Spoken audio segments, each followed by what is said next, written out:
Anxiety disorders. They impact nearly 20 million people in America alone.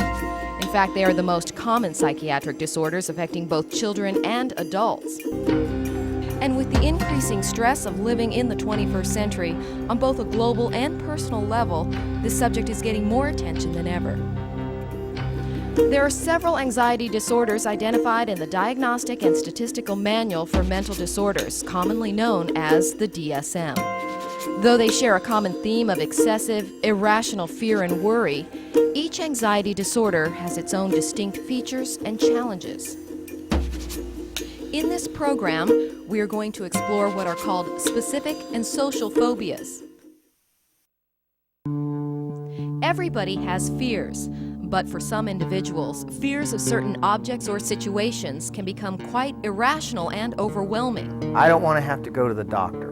Facing, or merely thinking about facing the source of their fears can bring on severe anxiety or even a panic attack. And that involves needles.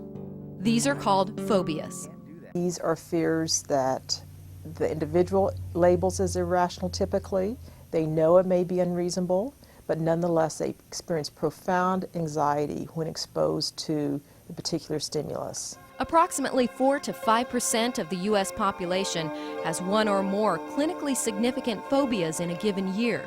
These usually first appear in childhood or early adolescence and may occur at a younger age for women than for men.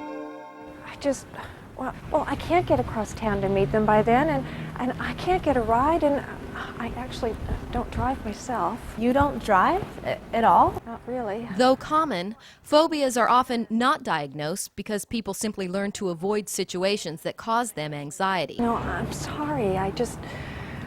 Listen, I just wish they could postpone it until tomorrow. But when these fears adversely affect their job, schoolwork, or personal relationships, they may end up needing professional help. Terry has always had a fear of driving and other forms of transportation. Though people with specific phobias recognize that their fears are excessive and unreasonable, they seem unable to control them. So the feared object or situation is usually avoided or anticipated with dread. An interesting thing about phobias is the person having the phobia usually recognizes that it's irrational.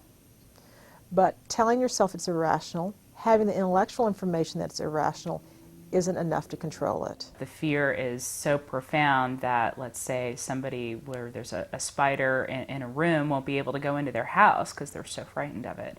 That impairs their functioning. As with all of the anxiety disorders, there are various criteria established in the DSM to define what constitutes a specific phobia. One is that there must be a marked and persistent fear that is excessive or unreasonable, cued by the presence or anticipation of a specific object or situation. How long have you had this fear of injections and blood? All my life, actually. Really? Yeah, ever since I was a kid.